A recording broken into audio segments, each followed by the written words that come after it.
라떼별곡 출발합니다. 자, 우여곡절 끝에 김기수 세계 타이틀 매치가 이제 어렵게 성사가 되죠. 그리고 그 당시 그 경기가 대한민국에서 그 좀 굉장히 큰 사건인가를 보여주는 대표적인 사례가 그 당시 그 대통령이었던 박정희 대통령이 경기 시작하기 전에 그 정부 쪽 관리들하고 직접 장축체육관을 찾았었죠. 그리고 15회전 경기가 끝나고 나서 판정승 승리가 확정된 다음에 챔피언 벨트를 그 김기수 선수한테 직접 그 허리에 채워주는 장면이 TV를 통해서 생중계됐던 거죠. 자, 당시 그 저희 형무소 관사 저희 집에는 그 TV 없었다는 말씀 여러 번 드렸었는데, 그래서 저희 형들하고 그냥 집에서 그 라디오하고 전축이 연결되어 있는 그런 라디오 겸용 전축이 있었어요. 그래서 그걸 그냥 보려고 그런 생각을 하고 있었는데, 근데 그리고 그 어린 마음에는 그 경기가 뭐 그 김기수 세계 타이틀 매치가 큰 경기인 줄 사실도 모르고 그 관심이 크진 않았었어요. 그래서 이제 그냥 그 라디오 중계를 들으려고 그랬었는데, 자, 그 라디오 얘기가 나와서 말씀을 드리는데, 그 당시 그 라디오 그 연속극이 참 그 유행했었어요. 라디오 연속극. TV가 많지 않았기 때문에. 또 라디오 쇼 프로그램도 그래 많았었고, 그 당시 연속극, 라디오 연속극으로 그 좀 생각나는 게 왕비열전. 그 왕비열전은 특히 저희 그 막내 고모께서 그 서울에 오셨을 때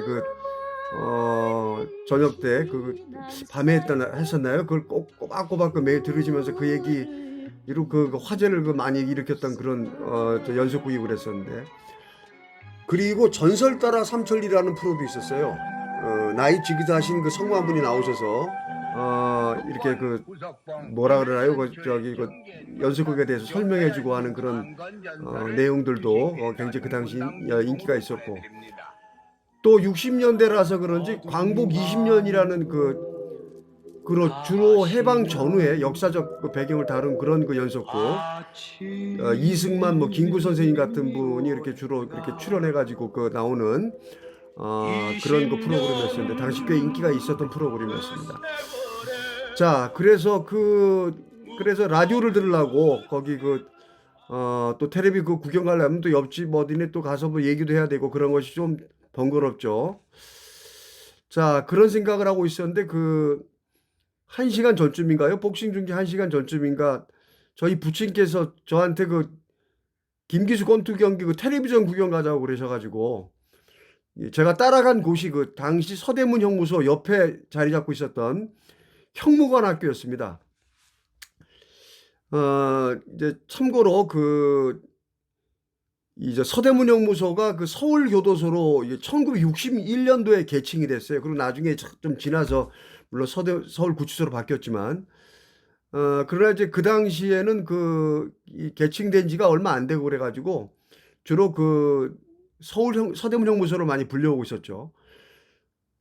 지난번에 한번 소개됐었던 것 같은데 1945년도 그 오래된 흑백 사진 한번 보시면은 그 사진상으로 그 서대문 형무소 담장 앞쪽 이제 하얗게 운동장 이렇게 같이 보이는 곳이 그 형무관 학교, 교도관 학교라는 곳입니다.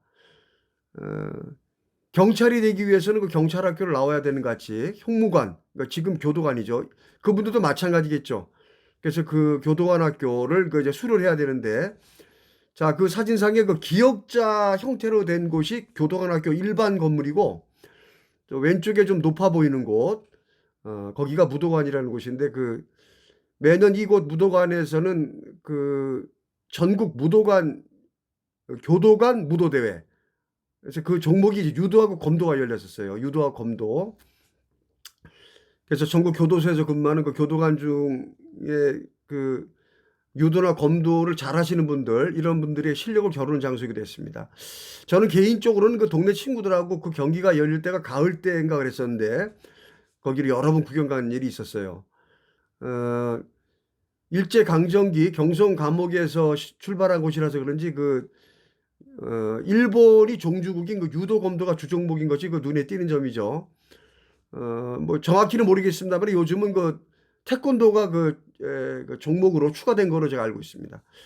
자, 죄수들 수용자들하고 그 몸싸움, 그런 호신용으로라도 죄수들을 제압하려면은 그런 그 무술은 경찰관들과 마찬가지로 교도관들에게도 반드시 연마해야 될 필수 종목이겠죠. 자, 그리고 참고로 그 저희 부친께서는 그 형무관이 되시기 위해서 제가 태어나기 훨씬 전에 지금 보고 계신 그 서대문 형무관학교 교육과정에서 유도 부문을 우승하셨어요. 그래서 제가 그 어릴 때 그 집에 보관하고 있었던 저희 부친거 형무관학교 졸업 앨범에 그 당당히 그 사진에 그 우승하셨던 그 사진이 올라 계신 걸 여러 번 봤습니다. 당시 부친 말씀으로는 그 아버지가 이게 유도 2단이라 그러셨는데 단적은 제가 확인 못 해봤습니다. 자, 그리고 지금 보시는 형무관학교 사진상으로 그 무도관 오른쪽으로 기와집 간사 한 채하고 그 옆에 흰색 2층 건물 있죠. 거기서 이제 타이틀 매치 김기수 중계를 그 저희 부친과 함께 제가 같이 보게 됩니다. 당시 저희 부친은 그 계급이 그 간부급이라서 그랬는지 그 저 데리고 그 거기 들어가셔가지고 그 구경하는 거 중계 관람하는 걸 그리 어렵지 않았었고 그 어떤 분이 이쪽으로 앉으시라 그래가지고 의자까지 제공받으신 걸로 알고 있습니다.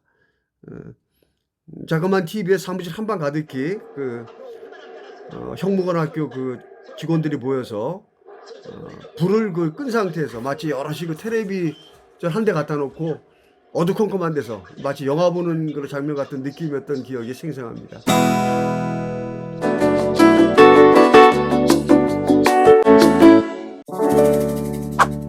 자, 이렇듯 그 하나의 프로복싱 스포츠 행사가 국가적 이벤트 행사로 치를 수 있었던 건 그 1960년도 그 시절 그 동북아시아의 그 저희 대한민국의 이거 작은 분단 국가의 이미지를 스포츠를 통한 국위 선양의 목적, 그게 가장 큰 우선이라는 그 말씀은 그 지난번 영상에서 말씀드린 적이 있었고, 그 당시 전 세계적으로도 그 금메달 경쟁이라는 엘리트 스포츠 위주의 그 국가적 차원에서의 경쟁이라고 할 수 있죠. 특히 저희 대한민국 경우는 그 군사 정권 하에서의 그런 경향이 저희들 어렸을 때 그리고 20대 젊은 시절 그때까지 그 방송 매체를 통한 정치적 선전물로 상당 부분 할애되고 이어져 온 거로 기억이 되고 있습니다. 이렇게 바람직하지 못했던 그런 어두웠던 그 부분도 있지만 그와 상반되게 그 국력 향상과 함께 그 치러졌던 그 1988년도 서울올림픽 성공, 또 2002년 한일 월드컵 거기에서 뭐 4광 이런 그런 월드컵 개최와 같은 그런 국가적 스포츠 정책의 그런 성공적인 성과는 그 대한민국이 지금까지 그 개발도상 국가의 그런 이미지에서 중진국 그리고 또 선진국으로 도약할 수 있었던 중요한 계기가 되었다는 사실은 그 누구도 부인 못한 걸로 그렇게 생각이 됩니다. 자, 그리고 그 이후로도 그 현재까지 계속 이어지고 있는 그런 국력 향상 그리고 스포츠 분야의 발전은 그 며칠 전에 그 2022년 카타르 월드컵에서 보여준 그 한국 축구의 그 16강 진출과도 큰 틀에서 같은 맥락으로 또 해석될 수 있을 거라고 생각이 됩니다. 자, 스포츠는 그 요즘 현대사회에서는 운동 경기에만 국한되는 것이 아니죠.